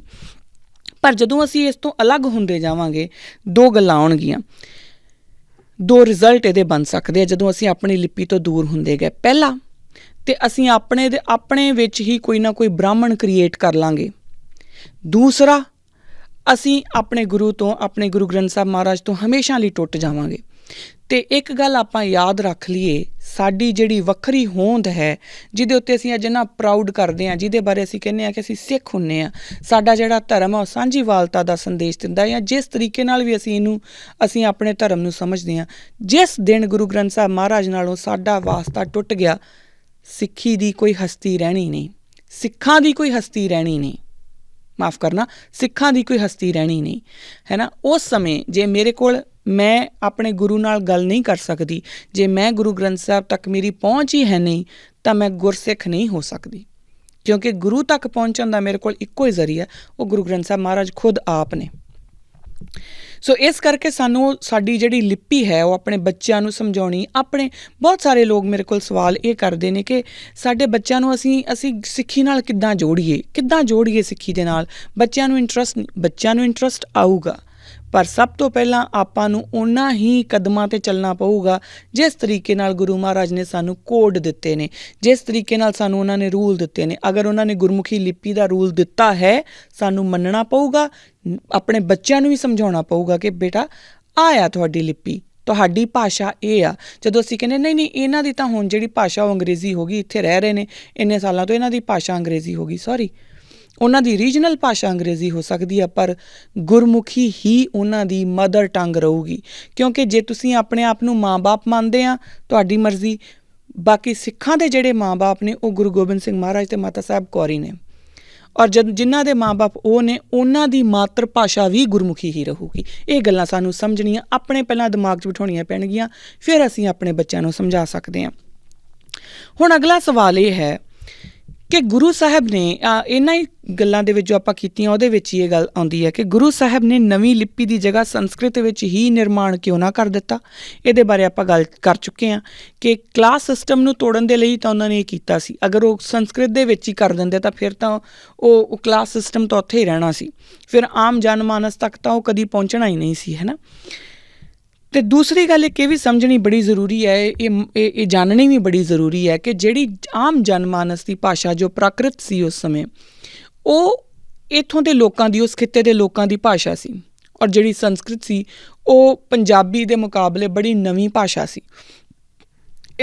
ਇਹਦੇ ਵਾਸਤੇ ਮਯਲ ਸਾਹਿਬ ਦੀ ਇੱਕ ਕਿਤਾਬ ਵੀ ਹੈਗੀ ਆ, ਉਹ ਕਿਤਾਬ ਵੀ ਅਗਰ ਮੈਨੂੰ ਹੁਣ ਉਹਦਾ ਨਾਮ ਵਿਸਰ ਗਿਆ, ਅਗਲੀ ਵਾਰੀ ਮੈਂ ਅਗਲੇ ਐਪੀਸੋਡ ਵਿੱਚ ਨਾਮ ਜ਼ਰੂਰ ਦੱਸ ਦਿਉਂਗੀ। But history of Punjabi language, 5000 years of Punjabi language, ਇਵੇਂ ਕਰਕੇ ਕੁਛ ਉਹ ਕਿਤਾਬ ਹੈ। ਮੈਨੂੰ ਸੌਰੀ ਮੇਰਾ ਨਾਮ ਵਿਸਰ ਗਿਆ, ਪਰ ਉਹ ਕਿਤਾਬ ਵੀ ਆਪਾਂ ਨੂੰ ਜ਼ਰੂਰ ਖਰੀਦ ਲੈਣੀ ਚਾਹੀਦੀ ਹੈ, ਪੜ੍ਹ ਲੈਣੀ ਚਾਹੀਦੀ ਹੈ ਕਿ ਉਹਦੇ ਵਿੱਚ ਕੀ ਲਿਖਿਆ। ਬਹੁਤਾ ਕੁਛ ਨਹੀਂ ਤਾਂ ਕੁਛ ਇੰਨੀ ਕੁ ਸਮਝ ਸਾਡੇ ਪੈਂਦੀ ਹੈ ਕਿ ਪੰਜਾਬੀ ਜਿਹੜੀ ਭਾਸ਼ਾ ਹੈ ਉਹ ਬਕਾਇਦਾ ਸੰਸਕ੍ਰਿਤ ਨਾਲੋਂ ਕਿਤੇ ਪੁਰਾਣੀ ਭਾਸ਼ਾ ਹੈ। ਅਗਲੀ ਜਿਹੜਾ ਸਵਾਲ ਹੈ ਉਹ ਹੈ ਕਿ ਗੁਰੂ ਸਾਹਿਬ ਨੇ ਕੋਈ ਵੀ ਹੋਰ ਲਿਪੀ ਵਿੱਚ ਟਰਾਂਸਲੇਟ ਕਰਨ ਦੀ ਬਜਾਏ ਗੁਰਮੁਖੀ ਹੀ ਕਿਉਂ ਚੁਣੀ। ਹੁਣ ਇਸ ਨੂੰ ਆਪਾਂ ਸਮਝੀਏ, ਇਹ ਗੱਲ ਬੜੀ ਇੰਪੋਰਟੈਂਟ ਹੈ ਔਰ ਇਹਨੂੰ ਸਮਝਣਾ ਬੜਾ ਜ਼ਰੂਰੀ ਹੈ। ਗੁਰੂ ਪਾਤਸ਼ਾਹ ਨੇ ਆਮ ਜਨ ਮਾਨਸ ਦੀ ਭਾਸ਼ਾ ਦੇ ਵਿੱਚੋਂ ਅੱਖਰ ਲਏ ਔਰ ਫਿਰ ਉਹਨਾਂ ਦੇ ਜਿਹੜੇ ਸਿੰਬਲ ਸੀ, ਹੁਣ ਅੱਖਰ ਹੋਰ ਹੁੰਦੇ ਆ ਔਰ ਐਲਫਾਬੈਟ ਹੋਰ ਹੁੰਦੇ ਆ, ਉਹ ਐਲਫਾਬੈਟ ਲਏ ਔਰ ਉਹਨਾਂ ਨੂੰ ਜੋ ਤਰਤੀਬ ਦਿੱਤੀ ਹੈ ਉਹ ਗੁਰੂ ਅੰਗਦ ਦੇਵ ਮਹਾਰਾਜ ਨੇ ਦਿੱਤੀ ਹੈ। ਕਿਉਂਕਿ ਜਦੋਂ ਆਪਾਂ ਗੁਰੂ ਨਾਨਕ ਪਾਤਸ਼ਾਹ ਦੀ ਪੱਟੀ ਲਿਖੀ ਦੇਖਦੇ ਹਾਂ ਤਾਂ ਉਹਦੀ ਤਰਤੀਬ ਉੱਥੇ ਡਿਫਰੈਂਟ ਹੈ। ਗੁਰੂ ਅੰਗਦ ਦੇਵ ਪਾਤਸ਼ਾਹ ਜੋ ਸਾਨੂੰ 35 ਅੱਖਰੀ ਦਿੰਦੇ, ਉਹਦੀ ਤਰਤੀਬ ਸਾਡੇ ਕੋਲ ਵੱਖਰੀ ਆ ਜਾਂਦੀ ਹੈ। ਗੁਰੂ ਅੰਗਦ ਦੇਵ ਪਾਤਸ਼ਾਹ ਨੇ ਸਾਨੂੰ ਉਹ ਬਕਾਇਦਾ ਇੱਕ ਤਰਤੀਬ ਦਿੱਤੀ। ਹੁਣ ਉਹ ਤਰਤੀਬ ਦੇਣ ਦਾ ਉਹ ਕਾਰਨ ਕੀ ਸੀ? ਜਦੋਂ ਅਸੀਂ ਗੁਰੂ ਅੰਗਦ ਦੇਵ ਪਾਤਸ਼ਾਹ ਦੀ ਗੱਲ ਕਰ ਰਹੇ ਹਾਂ ਤਾਂ ਦਰਅਸਲ ਅਸੀਂ ਗੁਰੂ ਨਾਨਕ ਪਾਤਸ਼ਾਹ ਦੀ ਹੀ ਗੱਲ ਕਰ ਰਹੇ ਹਾਂ। ਇਹ ਗੱਲ ਆਪਾਂ ਬਾਰ-ਬਾਰ ਮੈਂ ਦੁਹਰਾਉਂਦੀ ਰਹੂੰਗੀ, ਸਮਝ ਲਈਏ। ਚਾਹੇ ਅਸੀਂ ਗੱਲ ਗੁਰੂ ਗੋਬਿੰਦ ਸਿੰਘ ਮਹਾਰਾਜ ਦੀ ਕਰੀਏ, ਗੱਲ ਅਸੀਂ ਗੁਰੂ ਨਾਨਕ ਦੀ ਹੀ ਕਰ ਰਹੇ ਹਾਂ, ਕਿਉਂਕਿ ਸੰਪੂਰਨ ਸਿੱਖੀ ਦੇ ਵਿੱਚ, ਸਿੱਖ ਇਤਿਹਾਸ ਦੇ ਵਿੱਚ ਕੋਈ ਵੀ ਐਸੀ ਇੱਕ ਘਟਨਾ ਨਹੀਂ ਹੈ ਜੋ ਗੁਰੂ ਨਾਨਕ ਪਾਤਸ਼ਾਹ ਦੇ ਪੂਰਨਿਆਂ ਦੇ ਉੱਤੇ ਨਾ ਚੱਲੀ ਹੋਵੇ। ਉਹ ਗੁਰੂ ਨਾਨਕ ਪਾਤਸ਼ਾਹ ਨੇ ਹੀ ਸਾਨੂੰ ਦੱਸਿਆ ਹੈ, ਉਹਦੇ ਵਿੱਚੋਂ ਨਿਕਲ ਕੇ ਆਇਆ। ਔਰ 10 ਗੁਰੂ ਸਾਹਿਬਾਨ ਦਾ ਜੀਵਨ ਕਾਲ ਜੋ ਹੈ ਉਹ ਬਕਾਇਦਾ ਪਹਿਲੇ ਗੁਰੂ ਦੇ ਜੀਵਨ ਦਾ ਹੀ ਵਿਸਥਾਰ ਹੈ, ਜੋ ਉਹਨਾਂ ਨੇ ਪੂਰਨੇ ਪਾਏ। ਬਾਕੀ ਗੁਰੂ ਸਾਹਿਬਾਨਾਂ ਨੇ ਬਕਾਇਦਾ ਉਹਨਾਂ ਪੂਰਨਿਆਂ ਨੂੰ ਪੱਕਾ ਕਰ ਕਰਕੇ ਸਾਨੂੰ ਦ੍ਰਿੜ ਕਰਕੇ ਉਹ ਰੂਲ ਸਮਝਾਏ ਨੇ। ਸੋ ਇਹਦੇ ਵਿੱਚ ਗੱਲ ਕੀ ਸੀ ਕਿ ਜਦੋਂ ਹੁਣ ਉਹਦੇ ਨਾਲ ਹੋਇਆ ਕਿ ਇੱਕ ਕੌਮੀਅਤ ਖੜੀ ਹੁੰਦੀ ਹੈ। ਕੌਮੀਅਤ ਖੜੀ ਹੋਣ ਦਾ ਮਤਲਬ ਕੀ ਹੈ? ਜਦੋਂ ਸਾਡੇ ਕੋਲ ਇੱਕ ਭਾਸ਼ਾ, ਇੱਕ ਲਿਪੀ ਹੈ ਤਾਂ ਸਾਡੀ ਸਾਰਿਆਂ ਦੀ ਜਿਹੜੀ ਕੌਮੀਅਤ, ਚਾਹੇ ਮੈਂ ਮੱਧ ਪ੍ਰਦੇਸ਼ ਦੇ ਵਿੱਚ ਰਹਿ ਰਹੀ ਹਾਂ, ਚਾਹੇ ਮੈਂ ਅਸਾਮ ਦੇ ਵਿੱਚ ਰਹਿ ਰਹੀ ਹਾਂ, ਚਾਹੇ ਮੈਂ ਨੇਪਾਲ ਦੇ ਵਿੱਚ ਰਹਿ ਰਹੀ ਹਾਂ, ਚਾਹੇ ਮੈਂ ਕੈਨੇਡਾ ਦੇ ਵਿੱਚ ਰਹਿ ਰਹੀ ਹਾਂ, ਅਗਰ ਮੇਰੇ ਕੋਲ ਪੰਜਾਬੀ, ਕਿਉਂਕਿ ਗੁਰੂ ਗ੍ਰੰਥ ਸਾਹਿਬ ਮਹਾਰਾਜ ਤਾਂ ਗੁਰਮੁਖੀ ਵਿੱਚ ਹੀ ਹੈ ਨਾ, ਤਾਂ ਜਦੋਂ ਸਾਡੇ ਕੋਲ ਇੱਕ ਭਾਸ਼ਾ ਹੈ, ਇੱਕ ਲਿਪੀ ਹੈ, ਤਾਂ ਉਸੇ ਵੇਲੇ ਹੀ ਅਸੀਂ ਇੱਕ ਕੌਮ ਦੇ ਵਿੱਚ ਬੱਝ ਜਾਂਦੇ ਹਾਂ। ਇਸੇ ਚੀਜ਼ ਨੂੰ ਆਪਾਂ ਹੋਰ ਸਮਝੀਏ ਕਿ ਅਗਰ ਮੰਨ ਲਓ ਕਿ ਗੁਰੂ ਮਹਾਰਾਜ ਇਹ ਕਹਿੰਦੇ ਕਿ, ਜਾਂ ਕਿਉਂਕਿ ਉਹਨਾਂ ਨੇ ਕਿਹਾ ਨਹੀਂ, ਉਹਨਾਂ ਦਾ ਇਹ ਪਲਾਨ ਹੀ ਨਹੀਂ ਸੀ ਕਦੀ, ਇਹ ਅਸੀਂ ਬਣਾ ਲਿਆ ਕਿ ਹਰ ਕਿਸੇ ਨੂੰ, ਜੇ ਕੋਈ ਸਪੈਨਿਸ਼ ਸਮਝਦਾ ਉਹਨੂੰ ਸਪੈਨਿਸ਼ ਦੇ ਵਿੱਚ ਟਰਾਂਸਲੇਟ ਕਰਕੇ ਦੇ ਦਿਓ, ਕੋਈ ਫਰੈਂਚ ਸਮਝਦਾ ਗੁਰੂ ਗ੍ਰੰਥ ਸਾਹਿਬ ਮਹਾਰਾਜ ਦੀ ਫਰੈਂਚ ਵਿੱਚ ਟਰਾਂਸਲੇਟ ਕਰ ਦਿਓ। ਸਾਡੇ ਦਿਮਾਗ ਨੇ, ਗੁਰੂ ਪਾਤਸ਼ਾਹ ਨੇ ਇੰਝ ਨਹੀਂ ਕੀਤਾ। ਉਹਦੇ ਨਾਲ ਕੌਮੀਅਤ ਸਿਰਜੀ ਨਹੀਂ ਜਾ ਸਕਦੀ। ਹੁਣ ਕੌਮੀਅਤ ਸਿਰਜੀ ਜਾਣ ਦਾ ਮਤਲਬ ਕੀ ਹੈ? ਮੈਂ ਕਿਤੇ ਪੜ੍ਹਿਆ ਸੀ, ਇੰਗਲਿਸ਼ ਐਕਸਪਲੋਰਰ ਹੋਏ ਨੇ, ਪਤਾ ਨਹੀਂ ਅੱਜ ਨਾਵਾਂ ਦੇ ਨਾਲ ਗੜਬੜ ਹੋ ਰਹੀ ਹੈ, ਕਿ ਇੰਗਲਿਸ਼ ਐਕਸਪਲੋਰਰ ਹੋਏ ਨੇ। ਉਹਨਾਂ ਨੇ ਬਹੁਤ ਪਹਿਲਾਂ, ਔਰ ਇਹ ਮੈਰੀ ਲੂਇਸ ਪ੍ਰੈਟ ਦੀ ਕਿਤਾਬ ਹੈ ਇੰਪੀਰੀਅਲ ਆਈਜ਼, ਉਹਦੇ ਵਿੱਚ ਉਹਨੇ ਲਿਖਿਆ ਇੰਗਲਿਸ਼ ਸਪੀਕਿੰਗ ਪੀਪਲ ਯੂਨਾਈਟ। ਹੁਣ ਇੰਗਲਿਸ਼ ਸਪੀਕਿੰਗ ਪੀਪਲ ਯੂਨਾਈਟ ਦਾ ਮਤਲਬ ਕੀ? ਕਿ ਜਿੰਨੇ ਵੀ ਲੋਕ ਅੰਗਰੇਜ਼ੀ ਭਾਸ਼ਾ ਬੋਲਦੇ ਨੇ ਉਹ ਇੱਕ ਕੌਮ ਬਣ ਜਾਓ। ਸਾਨੂੰ ਉਸੇ ਤਰ੍ਹਾਂ ਦੀ ਕੌਮੀਅਤ ਖੜੀ ਕਰਕੇ ਦਿੱਤੀ ਹੈ ਗੁਰੂ ਪਾਤਸ਼ਾਹ ਨੇ। ਜਦੋਂ ਅਸੀਂ ਪੰਜਾਬੀ ਦੀ ਗੱਲ ਕਰਦੇ ਹਾਂ, ਅਸੀਂ ਕਿਸੇ ਵੀ ਜਗ੍ਹਾ ਦੇ ਉੱਤੇ ਗਏ ਹੋਈਏ, ਮੰਨ ਲਓ ਕਿ ਮੈਂ ਕਿਸੇ ਐਸੀ ਜਗ੍ਹਾ ਦੇ ਉੱਤੇ ਜਾਂਦੀ ਹਾਂ, ਐਸਟੋਨੀਆ ਦੇ ਵਿੱਚ ਜਾਂਦੀ ਹਾਂ ਮੰਨ ਲਓ, ਉੱਥੇ ਜਾ ਕੇ ਹੁਣ ਮੈਨੂੰ ਕੋਈ ਨਹੀਂ ਲੱਭ ਰਿਹਾ ਔਰ ਮੇਰੇ ਲਾਗੇ ਕੋਈ ਬੱਸ ਦੇ ਵਿੱਚ ਜਾ ਰਿਹਾ ਔਰ ਇੱਕਦਮ ਉਹ ਫੋਨ 'ਤੇ ਗੱਲ ਕਰ ਰਿਹਾ ਔਰ ਉਹ ਪੰਜਾਬੀ 'ਚ ਗੱਲ ਕਰ ਰਿਹਾ। ਇਸ ਗੱਲ ਨੂੰ ਸਮਝਣ ਦੀ ਕੋਸ਼ਿਸ਼ ਕਰਿਆ ਜੇ, ਉਹ ਪੰਜਾਬੀ 'ਚ ਗੱਲ ਕਰ ਰਿਹਾ, ਮੈਂ ਇੱਕਦਮ ਉਹਦੇ ਵੱਲ ਦੇਖੂੰਗੀ ਔਰ ਸੋਚੂੰਗੀ ਅੱਛਾ ਇਹ ਪੰਜਾਬੀ 'ਚ ਗੱਲ, ਇਹ ਮੇਰਾ ਆਪਣਾ ਹੈ ਨਾ। ਹੁਣ ਇਹਦੇ ਵਿੱਚ ਅਕਸਰ ਲੋਕ ਆ ਜਾਂਦੇ, ਨਹੀਂ ਜੀ ਬਾਬਾ ਜੀ ਨੇ ਤਾਂ ਕਿਹਾ, ਗੁਰੂ ਮਹਾਰਾਜ ਨੇ ਕਿਹਾ ਕਿ ਸਾਰੀ ਦੁਨੀਆ ਸਾਰੀ ਕਾਇਨਾਤ ਹੀ ਤੁਹਾਡੀ ਆਪਣੀ ਹੈ। ਬੇਸ਼ੱਕ ਆਪਣੀ ਹੈ, ਪਰ ਜਦੋਂ ਅਸੀਂ ਆਪਣੇ ਘਰ ਦਾ ਕੋਈ ਮੈਂਬਰ ਦੇਖਦੇ ਹਾਂ ਤਾਂ ਸਾਨੂੰ ਅਕਸਰ ਜ਼ਿਆਦਾ ਚਾਅ ਚੜ੍ਹਦਾ ਆ ਬਾਕੀਆਂ ਨਾਲੋਂ। ਇਸ ਦਾ ਮਤਲਬ ਇਹ ਨਹੀਂ ਕਿ ਸਾਨੂੰ ਬਾਕੀ ਕੁੱਲ ਦੁਨੀਆ ਨੂੰ ਵੇਖ ਕੇ ਤਾਂ ਬੜਾ ਗੁੱਸਾ ਚੜ੍ਹਦਾ ਵੀ ਇਹ ਕਿੱਥੋਂ ਆ ਗਏ, ਨਹੀਂ, ਇਹ ਗੱਲ ਨਹੀਂ ਹੈ। ਸਾਨੂੰ ਆਪਣੇ ਘਰ ਦਾ ਮੈਂਬਰ, ਆਪਣੇ ਘਰ ਦਾ ਜੀਅ ਵੇਖ ਕੇ ਜ਼ਿਆਦਾ ਖੁਸ਼ੀ ਚੜ੍ਹਦੀ ਹੈ। ਜਦੋਂ ਮੈਨੂੰ ਯਾਦ ਹੈ ਕਿ ਜਦੋਂ ਮੈਂ ਪਹਿਲੇ ਦਿਨ ਇੱਥੇ ਇਸ ਬਰਮਿੰਘਮ ਏਅਰਪੋਰਟ ਦੇ ਉੱਤੇ ਉਤਰੀ, ਮੇਰੇ ਆਸ-ਪਾਸ ਬਹੁਤ ਸਾਰੇ ਲੋਕ ਸੀ ਔਰ ਪਤਾ ਨਹੀਂ ਕਿਸ ਤਰੀਕੇ ਨਾਲ, ਬਟ ਉਸ ਫਲਾਈਟ ਦੇ ਵਿੱਚ ਮੈਂ ਕੋਈ ਸਰਦਾਰ, ਪਗੜੀਧਾਰੀ ਕੋਈ ਸਰਦਾਰ ਦੇਖਿਆ ਨਹੀਂ। ਤਾਂ ਮੈਂ ਜਦੋਂ ਆ ਕੇ ਮੈਨੂੰ ਥੋੜ੍ਹਾ ਜਿਹਾ ਮੈਨੂੰ ਇਹ ਵੀ ਕਿ ਓਪਰਾ ਜਿਹਾ ਦੇਸ਼, ਓਪਰੇ ਜਿਹੇ ਲੋਕ ਹੈ ਨਾ। ਹੁਣ ਹੈ ਤਾਂ ਸਾਰੇ ਇਨਸਾਨ ਸੀ, ਮੈਨੂੰ ਕਿਸੇ ਵੱਲ ਦੇਖ ਕੇ ਗੁੱਸਾ ਨਹੀਂ ਸੀ ਚੜ੍ਹ ਰਿਹਾ, ਸਭ ਵੱਲ ਦੇਖ ਕੇ ਮੈਨੂੰ ਠੀਕ ਹੀ ਲੱਗ ਰਿਹਾ ਸੀ। ਫਿਰ ਮੈਨੂੰ ਪਤਾ ਲੱਗਾ ਕਿ ਇੱਥੇ ਜਿਹੜੀ ਟਰੋਲੀ ਆ ਉਹਨੂੰ ਕੱਢਣ ਦੇ ਲਈ 1 ਪਾਊਂਡ ਦੀ ਲੋੜ ਪੈਂਦੀ ਹੈ। ਤਾਂ ਮੇਰੇ ਕੋਲ ਜੋ ਮੈਂ ਪੈਸੇ ਪਿੱਛੋਂ ਲੈ ਕੇ ਆਈ ਸੀ ਉਹ ਸਾਰੇ ਨੋਟਾਂ ਦੇ ਵਿੱਚ ਸੀ, ਪਾਊਂਡ ਸੀਗਾ ਨਹੀਂ ਮੇਰੇ ਕੋਲ। ਅਤੇ ਹੁਣ ਟਰੋਲੀ ਮੇਰੇ ਕੋਲ, ਮੈਨੂੰ ਸਮਝ ਨਾ ਆਵੇ ਕਿ ਮੈਂ ਕਿੱਦਾਂ ਕੱਢਾਂ। ਅਤੇ ਉੱਥੇ ਮੈਨੂੰ ਸਾਹਮਣੇ ਉਹਦੀ ਆਉਂਦੇ ਹੋਏ ਇੱਕ ਸਰਦਾਰ ਜੀ ਦਿਖੇ, ਉਹਨਾਂ ਨੇ ਪਗੜੀ ਬੰਨੀ ਹੋਈ ਸੀ। ਹੁਣ ਉਹ ਪੂਰੀ ਭੀੜ ਦੇ ਵਿੱਚੋਂ ਮੈਨੂੰ ਲੱਗਾ ਕਿ ਇਹ ਮੇਰਾ ਆ, ਮੈਂ ਇਹਦੇ ਨਾਲ ਗੱਲ ਕਰ ਸਕਦੀ। ਮੈਂ ਉਹਨਾਂ ਦੇ ਕੋਲ ਗਈ ਅਤੇ ਮੈਂ ਉਹਨਾਂ ਨੂੰ ਪੰਜਾਬੀ 'ਚ ਹੀ ਕਿਹਾ, ਮੈਂ ਕਿਹਾ ਭਾਅ ਜੀ ਮੈਂ ਗਈ ਹਾਂ ਫਸ, ਅਤੇ ਮੇਰੇ ਕੋਲ ਹੁਣ ਇੱਥੇ 1 ਪਾਊਂਡ ਹੈ ਨਹੀਂ, ਮੇਰੇ ਕੋਲ 10 ਪਾਊਂਡ ਦਾ ਨੋਟ ਆ, ਤੁਸੀਂ ਉਹ ਲੈ ਲਓ ਅਤੇ ਮੈਨੂੰ ਟੁੱਟੇ ਪੈਸੇ ਦੇ ਦਿਓ ਕਿਉਂਕਿ ਮੈਂ ਟਰੋਲੀ ਲੈਣੀ ਆ ਅਤੇ ਉਹਦੇ ਨਾਲ ਮੈਂ ਆਪਣੇ ਜਿਹੜੇ ਬੈਗ ਆ ਉਹ ਲੈ ਕੇ ਜਾਣੇ ਆ। ਉਹਨਾਂ ਨੇ ਆਪਣੀ ਜੇਬ 'ਚੋਂ ਮੈਨੂੰ 1 ਪਾਊਂਡ ਕੱਢ ਕੇ ਅਤੇ ਮੈਨੂੰ ਕਹਿੰਦੇ ਵੀ ਤੂੰ ਲੈ ਜਾ। ਮੈਂ ਉਹਨਾਂ ਨੂੰ ਕਿਹਾ, ਮੈਂ ਕਿਹਾ ਨਹੀਂ ਤੁਸੀਂ ਪੈਸੇ ਕੱਟ ਲਓ। ਕਹਿੰਦੇ ਕੋਈ ਗੱਲ ਨਹੀਂ ਭੈਣ ਜੀ, ਕੋਈ ਗੱਲ ਨਹੀਂ, ਤੁਸੀਂ ਲੈ ਜਾਓ। ਉਹ ਗੱਲ ਮੇਰੇ ਦਿਮਾਗ ਦੇ ਵਿੱਚ ਇਸ ਤਰੀਕੇ ਨਾਲ ਬੈਠੀ ਔਰ ਮੈਂ ਕਿੰਨਾ ਚਿਰ ਸੋਚਦੀ ਰਹੀ ਕਿ ਮੈਂ ਉਹਨਾਂ ਦੇ ਨਾਲ ਹੀ ਇਹ ਗੱਲ ਕਰਨ ਦੇ ਵਿੱਚ ਕੰਫਰਟੇਬਲ ਕਿਉਂ ਸੀ, ਕਿਉਂਕਿ ਉਹ ਮੇਰੇ ਪਰਿਵਾਰ ਦਾ ਹਿੱਸਾ ਸੀ। ਉਹ ਕਿਹੜੇ ਪਰਿਵਾਰ ਦਾ ਹਿੱਸਾ ਸੀ? ਉਸ ਪਰਿਵਾਰ ਦਾ ਜੋ ਸਾਨੂੰ ਗੁਰੂ ਗੋਬਿੰਦ ਸਿੰਘ ਪਾਤਸ਼ਾਹ ਨੇ ਬਣਾ ਕੇ ਦਿੱਤਾ। ਹੁਣ ਇਹ ਹੈ ਕੌਮੀਅਤ ਜੋ ਭਾਸ਼ਾ ਦੇ ਨਾਲ ਖੜੀ ਕੀਤੀ, ਜੋ ਉਹਨਾਂ ਨੇ ਸਾਨੂੰ ਉਸ ਤੋਂ ਬਾਅਦ ਗੁਰੂ ਗੋਬਿੰਦ ਸਿੰਘ ਮਹਾਰਾਜ ਨੇ ਤਾਂ ਪੱਕੀ ਮੋਹਰ ਲਾ ਦਿੱਤੀ ਨਾ ਸਾਡੀ ਦੇਖੀ ਵੱਖਰੀ ਕਰਕੇ, ਜਿਹੜੀ ਪਗੜੀ ਤੋਂ ਮੈਨੂੰ ਪਹਿਚਾਣ ਆਈ। ਪਰ ਹੁਣ ਵੀ ਜਦੋਂ ਕਿਤੇ ਤੁਸੀਂ ਵੀ ਇਸ ਗੱਲ ਨਾਲ ਸਹਿਮਤ ਹੋਵੋਗੇ, ਕਦੀ ਬੱਸ ਦੇ ਵਿੱਚ ਜਾਈਏ ਤਾਂ ਕੋਈ ਵੀ ਅਗਰ ਤੁਹਾਡੇ ਕੋਲ ਆ ਕੇ ਬੈਠਦਾ ਆ ਔਰ ਉਹ ਆਪਣੇ ਫ਼ੋਨ 'ਤੇ ਪੰਜਾਬੀ 'ਚ ਗੱਲ ਕਰਨ ਲੱਗ ਜੇ, ਤੁਸੀਂ ਇੱਕਦਮ ਉਹਦੇ ਨਾਲ ਉਸੇ ਵੇਲੇ ਸੋਚ ਲੈਂਦੇ ਕਿ ਅੱਛਾ ਠੀਕ ਆ, ਮੈਂ ਇਹਦੇ ਨਾਲ ਗੱਲ ਕਰ ਸਕਦਾ, ਕਿਉਂਕਿ ਉਹ ਤੁਹਾਡੀ ਆਪਣੇ ਪਰਿਵਾਰ ਦਾ ਹਿੱਸਾ ਆ। ਨੋ ਮੈਟਰ ਕਿ ਤੁਸੀਂ ਹਿੰਦੂ ਹੋ, ਨੋ ਮੈਟਰ ਤੁਸੀਂ ਤੁਸੀਂ ਮੁਸਲਮਾਨ ਹੋ, ਤੁਸੀਂ ਕ੍ਰਿਸਚਨ ਹੋ, ਤੁਸੀਂ ਪੰਜਾਬੀ ਦੇ ਵਿੱਚ ਹੀ ਬੋਲਦੇ ਆ ਨਾ, ਅਤੇ ਇਮੀਡੀਏਟਲੀ ਅਗਲਾ ਬੰਦਾ ਸਮਝ ਲੈਂਦਾ ਕਿ ਇਹ ਮੇਰਾ ਆ, ਇਹ ਮੇਰੇ ਖਿੱਤੇ ਦਾ ਬੰਦਾ ਹੈ। ਸੋ ਇਸ ਤਰੀਕੇ ਨਾਲ ਭਾਸ਼ਾਵਾਂ ਜਿਹੜੀਆਂ ਨੇ ਉਹ ਕ੍ਰੀਏਟ ਕਰਦੀਆਂ ਨੇ ਕੌਮੀਅਤ ਦਾ ਜਜ਼ਬਾ, ਜੋ ਗੁਰੂ ਪਾਤਸ਼ਾਹ ਨੇ ਸਾਨੂੰ ਪਹਿਲਾਂ ਤਾਂ ਭਾਸ਼ਾ ਦੇ ਨਾਲ ਸੀਗਾ ਔਰ ਉਹਦੇ ਨਾਲ ਲਿਪੀ ਦੇ ਕੇ ਸਾਨੂੰ ਉਹਨਾਂ ਨੇ ਬਕਾਇਦਾ ਇੱਕ ਕੌਮ ਦੇ ਰੂਪ ਦੇ ਵਿੱਚ ਸਿਰਜ ਦਿੱਤਾ, ਇੱਕ ਵੱਖਰੀ ਕੌਮ ਦੇ ਰੂਪ ਦੇ ਵਿੱਚ ਸਿਰਜ ਦਿੱਤਾ, ਜਿਨ੍ਹਾਂ ਦੀ ਭਾਸ਼ਾ ਬਕਾਇਦਾ ਲਿਪੀ ਗੁਰਮੁਖੀ ਹੋਊਗੀ, ਉਹਨਾਂ ਦਾ ਗ੍ਰੰਥ ਗੁਰਮੁਖੀ ਲਿਪੀ ਦੇ ਵਿੱਚ ਹੋਊਗਾ। ਸੋ ਹੁਣ ਇਹਦੇ ਵਿੱਚ ਹੀ ਜਿਹੜੀ ਮੈਂ ਬਸ ਥੋੜ੍ਹੀਆਂ ਜਿਹੀ 2 ਹੋਰ ਬੇਨਤੀਆਂ ਕਰਕੇ ਉਸ ਤੋਂ ਬਾਅਦ ਅੱਜ ਦਾ ਜਿਹੜਾ ਐਪੀਸੋਡ ਆ ਉਹਨੂੰ ਵਾਈਂਡ ਅਪ ਕਰੂੰਗੀ। ਜਦੋਂ ਆਪਾਂ ਗੱਲ ਕਰਦੇ ਹਾਂ ਕਿ ਟਰਾਂਸਲੇਸ਼ਨ ਦੀ, ਬਹੁਤ ਸਾਰੇ ਜਿੱਦਾਂ ਮੈਂ ਪਹਿਲਾਂ ਵੀ ਗੱਲ ਕਰ ਹਟੀ ਕਿ ਆਪਾਂ ਸਪੈਨਿਸ਼ ਦੇ ਵਿੱਚ, ਫਰੈਂਚ ਦੇ ਵਿੱਚ ਗੁਰੂ ਗ੍ਰੰਥ ਸਾਹਿਬ ਟਰਾਂਸਲੇਟ ਕੀਤੇ। ਹੁਣ ਗੱਲ ਇਹ ਆ ਕਿ ਕੋਈ ਸਵਾਲ ਆਉਂਦਾ ਕਿ ਟਰਾਂਸਲੇਸ਼ਨ ਨਹੀਂ ਹੋਣੀਆਂ ਚਾਹੀਦੀਆਂ, ਬਕਾਇਦਾ ਹੋਣੀਆਂ ਚਾਹੀਦੀਆਂ, ਕਿਉਂਕਿ ਟਰਾਂਸਲੇਸ਼ਨ ਉਹਨਾਂ ਲੋਕਾਂ ਦੇ ਲਈ ਜ਼ਰੂਰੀ ਹੈ ਜਿਨ੍ਹਾਂ ਨੂੰ ਗੁਰਮੁਖੀ ਲਿਪੀ ਜਾਂ ਜੋ ਗੁਰਸਿੱਖ ਨਹੀਂ ਨੇ, ਉਹ ਸਿਰਫ ਸਮਝਣਾ ਚਾਹੁੰਦੇ ਨੇ ਕਿ ਇਸ ਗ੍ਰੰਥ ਦੇ ਵਿੱਚ ਕੀ ਲਿਖਿਆ। ਪਰ ਜਿਨ੍ਹਾਂ ਦੇ ਵਾਸਤੇ ਉਹ ਗ੍ਰੰਥ ਸਿਰਫ ਗ੍ਰੰਥ ਨਹੀਂ, ਗੁਰੂ ਗ੍ਰੰਥ ਸਾਹਿਬ ਪਾਤਸ਼ਾਹ ਨੇ, ਉਹਨਾਂ ਦੇ ਲਈ ਉਹਨਾਂ ਦੀ ਹੀ ਭਾਸ਼ਾ ਦੇ ਵਿੱਚ ਗੱਲ ਕਰਨੀ ਜ਼ਰੂਰੀ ਹੈ। ਤੁਸੀਂ ਕਿਸੇ ਯੂਨੀਵਰਸਿਟੀ ਦੇ ਵਿੱਚ ਐਡਮਿਸ਼ਨ ਲੈਂਦੇ ਆ ਔਰ ਤੁਸੀਂ ਆਪਣਾ ਕੋਈ ਸੁਪਰਵਾਈਜ਼ਰ ਚੁਣ ਲੈਂਦੇ ਆ। ਹੁਣ ਤੁਸੀਂ ਆਪਣੇ ਸੁਪਰਵਾਈਜ਼ਰ ਨੂੰ ਗਾਈਡ ਨਹੀਂ ਕਰ ਸਕਦੇ ਕਿ ਪਹਿਲਾਂ ਤੂੰ ਮੇਰੀ ਭਾਸ਼ਾ ਸਿੱਖ ਕੇ ਆ, ਫਿਰ ਮੈਂ ਤੇਰੇ ਕੋਲੋਂ ਪੜ੍ਹੂੰਗਾ। ਫਿਰ ਸਾਨੂੰ ਕਿਉਂ ਲੱਗਦਾ ਹੈ ਕਿ ਅਸੀਂ ਆਪਣੇ ਗੁਰੂ ਨੂੰ ਗਾਈਡ ਕਰ ਸਕਦੇ ਹਾਂ ਕਿ ਤੂੰ ਫਰੈਂਚ ਸਿੱਖ, ਤੂੰ ਫਰੈਂਚ ਵਿੱਚ ਟਰਾਂਸਲੇਟ ਹੋ, ਮੇਰੇ ਨਾਲ ਫਰੈਂਚ 'ਚ ਗੱਲ ਕਰ, ਜਾਂ ਮੇਰੇ ਨਾਲ ਇੰਗਲਿਸ਼ 'ਚ ਗੱਲ ਕਰ, ਜਾਂ ਮੇਰੇ ਨਾਲ ਸਪੈਨਿਸ਼ 'ਚ ਗੱਲ ਕਰ, ਫਿਰ ਮੈਂ ਤੇਰੇ ਨਾਲ ਗੱਲ ਕਰੂੰਗਾ। ਗੁਰੂ ਦੀ ਭਾਸ਼ਾ ਤਾਂ ਗੁਰਮੁਖੀ ਹੀ ਹੈ ਔਰ ਉਹਨਾਂ ਨੇ ਗੁਰਮੁਖੀ ਦੇ ਵਿੱਚ ਹੀ ਗੱਲ ਕਰਨੀ ਹੈ। ਉਸ ਤੋਂ ਬਿਨਾਂ ਅਗਰ ਕੋਈ ਸਿੱਖ ਜਾਂ ਕੋਈ ਗੁਰਸਿੱਖ ਜਿਹੜਾ ਹੈ ਉਹ ਸਮਝਦਾ ਹੈ ਕਿ ਮੈਂ ਟਰਾਂਸਲੇਸ਼ਨ ਦੇ ਵਿੱਚ ਗੁਰੂ ਪਾਤਸ਼ਾਹ ਨਾਲ ਗੱਲ ਕਰ ਲੂੰਗਾ, ਨਾ, ਤੁਸੀਂ ਇੰਟਰਪ੍ਰੈਟਰ ਨਾਲ ਤਾਂ ਗੱਲ ਕਰ ਰਹੇ ਹੋ ਸਕਦੇ ਹੋ, ਗੁਰੂ ਨਾਲ ਗੱਲ ਨਹੀਂ ਕਰ ਰਹੇ ਹੋ ਸਕਦੇ। ਮੈਂ ਪਿਛਲੇ ਐਪੀਸੋਡ ਵਿੱਚ ਵੀ ਇਹ ਬੇਨਤੀ ਕੀਤੀ ਸੀਗੀ ਕਿ ਅਗਰ ਗੁਰੂ ਪਾਤਸ਼ਾਹ ਨੇ ਇੰਜ ਕਰਨਾ ਹੁੰਦਾ ਤਾਂ ਗੁਰੂ ਮਹਾਰਾਜ ਦੀ ਹਜ਼ੂਰੀ ਦੇ ਵਿੱਚ ਪੋਥੀਆਂ ਜਿਹੜੀਆਂ ਨੇ ਉਹ ਵੰਡੀਆਂ ਜਾਂਦੀਆਂ ਹੁੰਦੀਆਂ ਸੀ, ਔਰ ਉਸ ਵੇਲੇ ਪੋਥੀਆਂ ਬਕਾਇਦਾ ਹਸਤ ਲਿਖਤ ਹੁੰਦੀਆਂ ਸੀ, ਕਿਉਂਕਿ ਹੱਥ ਨਾਲ ਲਿਖ ਕੇ, ਉਦੋਂ ਪ੍ਰਿੰਟਿੰਗ ਪ੍ਰੈਸ ਤਾਂ ਸੀ ਨਹੀਂ, ਤਾਂ ਹੱਥ ਨਾਲ ਲਿਖ ਕੇ ਬਕਾਇਦਾ ਉਹ ਵੰਡਦੇ ਹੁੰਦੇ ਸੀ। ਹੁਣ ਗੁਰੂ ਮਹਾਰਾਜ ਇਹ ਕਹਿ ਸਕਦੇ ਸੀਗੇ ਕਿ ਤੁਸੀਂ ਇੰਜ ਕਰੋ ਕਿ ਜਿਹੜੇ ਮੱਧ ਪ੍ਰਦੇਸ਼ ਵਾਲੇ ਸਿੰਘ ਆਏ ਨੇ, ਸਿੱਖ ਆਏ ਨੇ, ਉਹਨਾਂ ਨੂੰ ਤੁਸੀਂ ਉਹਨਾਂ ਦੀ ਭਾਸ਼ਾ ਵਿੱਚ ਲਿਖ ਕੇ ਦਿਓ। ਜਿਹੜੇ ਉੱਤਰ ਵਾਲੇ ਆਏ ਨੇ ਉਹਨਾਂ ਨੂੰ ਉੱਤਰ, ਜਿਹੜੇ ਦੱਖਣ ਵਾਲੇ ਆਏ ਨੇ ਉਹਨਾਂ ਨੂੰ ਦੱਖਣ ਦੀ ਭਾਸ਼ਾ ਦੇ ਵਿੱਚ ਲਿਖ ਕੇ ਦਿਓ।